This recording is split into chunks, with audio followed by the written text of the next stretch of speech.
Hey, welcome to Cocoa Lace and Giggles, where beauty is made simple. My name is Ayana.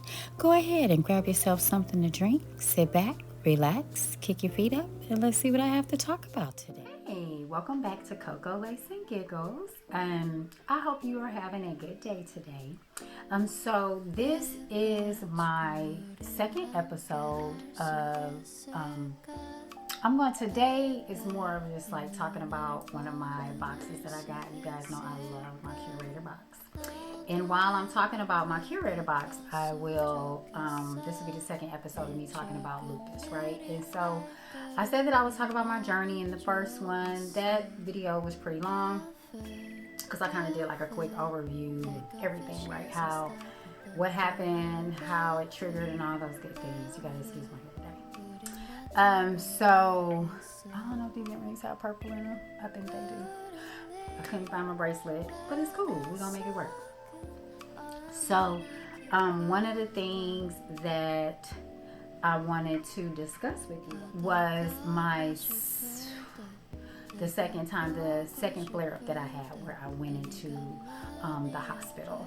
And so that second go round was a year later, right? Diagnosed in 2017, the following year, 2018. I was doing my thing, taking my medication, all that stuff. They had finally lowered medication, prednisone, that type of stuff, and just trying to regulate everything, right? So anyway, I had started having experiencing, like, I think I noticed it right around, was it close to Easter? It was warming up outside. Anyway, I started experiencing like March, Easter, something like March, April, something like that. And so I never forget this, I was doing my daughter's hair, Morgan's hair, and I was sitting upstairs in the playroom, and all of a sudden, my vision literally did this. Like, I'm looking at you straight ahead, and my vision turned sideways. So imagine your head, you're upright, you're looking, but like everything just literally like turned on its axis, right?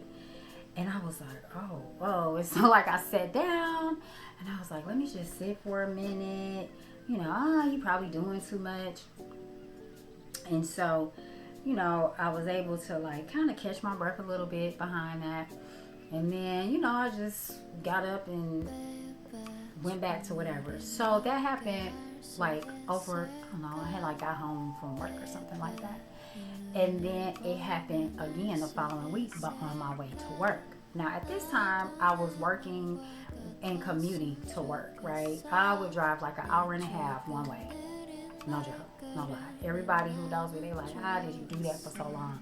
But I would drive, and then on my way, I was like halfway there, and literally, as I was driving, I'll never forget it. I was talking to, I think my mom, or one of my friends, and like, I was like, oh my goodness, my vision did just like that. And so when I was driving, I got so scared. Luckily, I was already in the right lane, so I was able to kind of like pull over and wait, get myself together, and then I got to work. And then when I got to work, I realized, I was like, I need to go home. Something's not right. So I got there, and I sat for a minute, got myself together, called my husband, was like, I'm on my way home. I need to go to the emergency. Like, something's not right. We go to the emergency, and they're like, I don't know how I made it home. I drove home slow, but when I finally got there, my husband took me to the hospital, and he was like, you okay? Do you need me? I was like, nope, I'm not gonna take anything in. I'm just gonna take myself. Just drop me off, and then pick up the girls or whatever. So he drops me off. I'm in the hospital.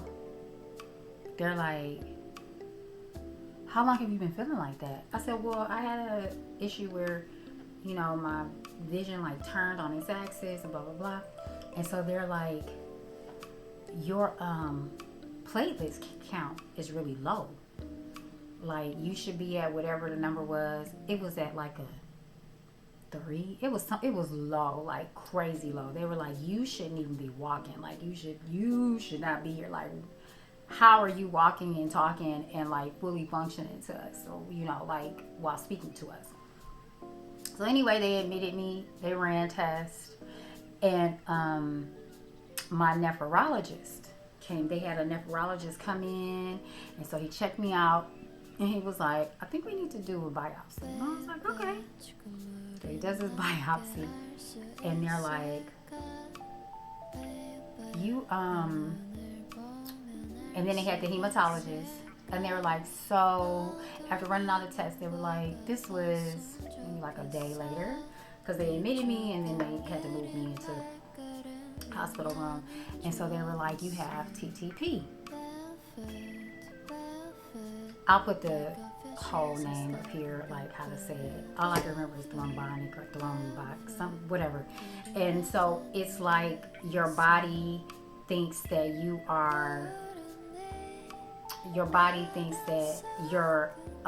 like the blood that is in your body, they're like, oh, this is bad blood, so it's attacking the good blood cells, the white blood cells, or the white blood cells are attacking the red blood cells. Anyway, so they are attacking blood cells, and so it was causing me to have, like, you experience these things. They mimic strokes, mini strokes. And so that happened when I was sitting in there, and I was like, oh man, I was talking to someone on the phone, and all of a sudden I could hear myself like slurring and slowing down, and I couldn't like raise one of my hands. And just so happened the nurses were in there doing vitals, and so I was like, help, help, I'm having a hard time talking, something feels funny. And so like they immediately, everybody rushes in, they're doing like all these tests, and so that's when they found out that I had TTP. And then while I was also in there, they did a biopsy, kidney biopsy, and I found out I had lupus nephritis stage, is it stage? Not step. Level. Anyway, it was like 4, right? Which is like pretty high. So yeah, so they told me that I had this chronic kidney disease, and it is considered lupus nephritis stage 4. And I'm like, what does that mean? And so they're like, well, we have to like slow down the progression of the disease. We're trying to, and so they told me, the doctor was like, Dr. Siddiqui was like, we're trying to prevent you from having to get a kidney or going on dialysis, right? So I can't, so like, I was like, okay, so what does that look like? And they're like, well, so we're going to have to increase your level of, medication alone, which is Celsep. And then you're going to have to start, what is that? They were like, we're going to increase the prednisone, and you're going to have to start doing infusion treatments, right? And so it was called Cytoxan. And so the Cytoxan, I think I'm pronouncing it right. Cytoxan's been so long. So Cytoxan was, they were like, what we're going to do is we're going to have you do this. We're going to have you like do this treatment, and it usually takes like a few hours. You can do it like, so initially they were like, it's going to take all day. So you're going to have to come in, you have to get your blood work done like a couple of days before. And then you come back to the hospital, you're going to check in, and then it's a 12-hour process. And then you'll check out. I had to do that every month for like a year.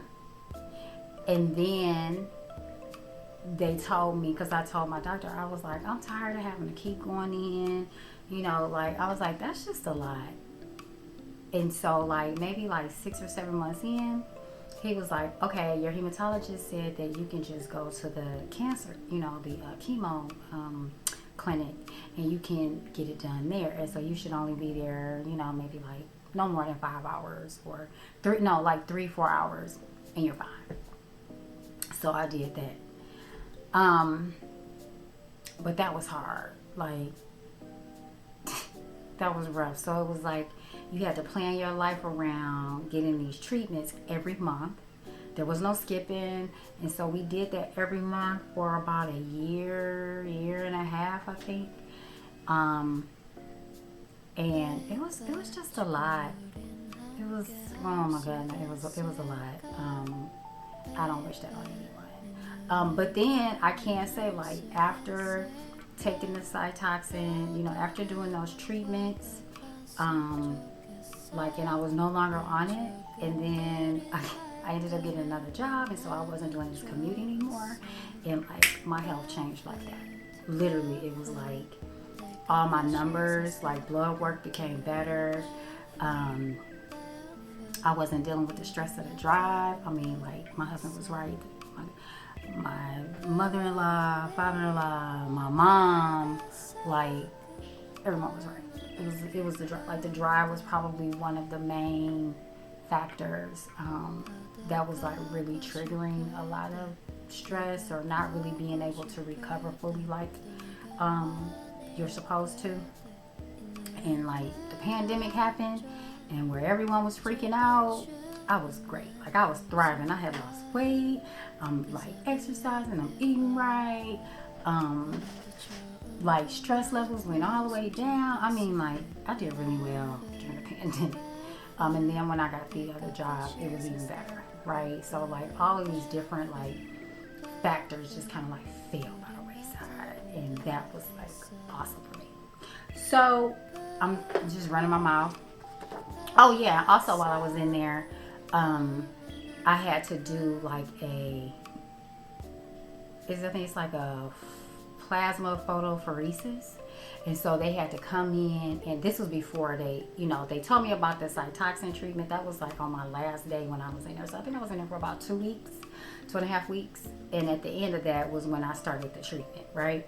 For the Cytoxan treatment. But like a couple days there, they were like, you need to, like day 1 or 2, they were like, we're gonna do plasmapheresis.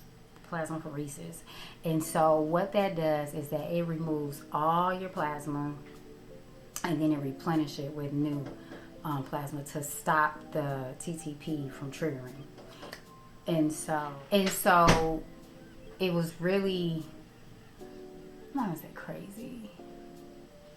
It was really interesting to see that. Like, they had to like put this port in my neck, so they made a little slit and they cut it in my neck, cut it open, so they placed a little port in my neck, and then, you know, like, just to see the tube. So like Ray has a picture. If I have a picture, I'll put it up here so you can see what it looks like. And I remember him taking a picture of like all the stuff laid out on the table. They had like a person had to come in and administer it, and I mean, it was, I had to do it like every day for like 5 days. I think it was either 5 or 6 days. And the whole time my husband was like, man, I don't even think I could have did that. And I'm like, it is what it is, right? Like, if this is what I gotta do, this is what I gotta do. You know, for me, it was as long as they could put me under and do what they needed to do, like putting a port in or doing any type of like biopsies. As long as I couldn't feel it, we were good. Like, I was fine with being sore afterwards, but I did not want to be awake while they were doing those type of things. Or I wanted like, what they call it, like the twilight, or kind of like in and out type sedation, like you remember stuff but you really don't remember. But so let me go ahead and jump in. This is for spring curation, and I got this fabulous Walter Baker tote. It's too cute, right? They call it the Day Tripper. And it is a cute white bag. I don't know how I'm gonna be able to keep this clean. Maybe I can spray some Scotch Guard on it, but I will be carrying this. It's, I mean, like, she's really taking me out of my comfort zone and putting me in white, and I don't like white purses like that. Clutches, but not like big totes. And then I received these Rindor Victoria earrings. They are too cute. And I have Hue and Grace Restoring Face Serum. I've used them before. Like when I first started getting books, boxes, I received their some of their stuff before. Let's see. So it smells kind of lemony, citrusy type smell. And it's an oil. Okay, so it's a vitamin C oil. And it has, vitamin C, grapeseed oil, passion fruit oil, rosehip oil, primrose, pumpkin seed, amia oils, and then vitamin E. So, I mean, this is a cool little, look, I am all about not having like fine lines in this face and like really pushing all of this up. So I think this is great to put on at night. I don't know if people put oil on their face during the day. I do, but that's just me because I'm in the house. But this is pretty good. I'm excited. And then of course, I have my trusty silk eye mask. I usually give them to my daughters, but I'm going to keep that one for myself. And that is by Skin Worldwide. And then we have a Moor Power Extreme volumizing mascara. Cute packaging though. Look at that. Isn't that cute? Let's see. What type of wand we got? Oh, it's like your regular wand. That's cool. Let's see. Is that it? And then this came in there too. I don't remember ordering this, but it did come with it. So I don't know if this was in error or if I was supposed to get it, but I don't see it on my list. So we have the Perricone MD Cold Plasma Plus Eye. Okay, and so this is an advanced eye cream. Look, I know some people who swear by Perricone. It doesn't really have a smell, but you know, I'm here for the eye cream. There are some I like better than others, and I'll probably just go ahead and get this one away. So that is my stuff in a nutshell, my cute little bag. I can tell you that of course this is like #1 fave. And then yes, because I'm always, my husband, he watches TV at night. Sometimes I watch it too, but I can go to sleep faster if I'm like in the dark and just listening to my books. Mascara, definitely gonna try and use. I may attempt to use it. I have quite a few. If not, I can always share. Sharing is caring. And then of course we have this face oil. I know a lot of people don't like oils. I do though, so I could see myself using that even if it's just for my neck. Oh yes, so I was reading on See New Skin on their Instagram. They had alternatives you can do for like if you're not really big on like oils or eye creams. You can like oils, and there's some other things you can use, like you can repurpose them, right? Whether it's like, you know, your neck and décolletage, or use it only for that, or you know, your hands, or like turn into scrubs. So I will put that up here so you guys can see it.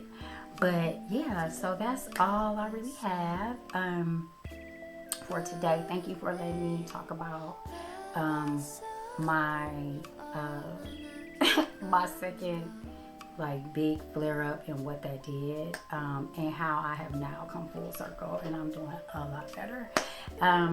But yeah, so outside of that, you know, of course, it's all about just eating healthy, getting your rest, really listening and hearing your body, and knowing as much as you can learn about the particular things, like what organs have been affected, right, by that. So of course, anyone who knows me knows that I am an open book when it comes to lupus, and if people have questions or they want to know like what happened to me or how did I handle those things, I'm like an open book and happy to help. I remember when my daughter was at a daycare, one of the ladies there was diagnosed with lupus and she just really didn't know what to do. I was happy to like give her all the resources that I knew about and help her in any way. So yeah, like that's what I do. If I can explain to people, the most important thing that I've learned about this of everything is know your body. Listen to it. Don't like, oh, that's over. No, if something isn't right, call your doctor and be like, what is this? Is this normal? Can you check it? If doctors don't have time for you or you don't feel you're getting what you need from your doctor, get another one. Real simple. If your spouse or people who are with you every day, that see you every day, say something is different, take that into account. Listen to that, right? Because those are the things that can save your life, or catch something before it becomes a serious problem. Anyway, you guys have a great week, and I will catch up with you later. If you have any questions about any of the stuff that I talked about, I will have like the names, prices, and all that stuff in the description and the description box, and I will catch up with you all later.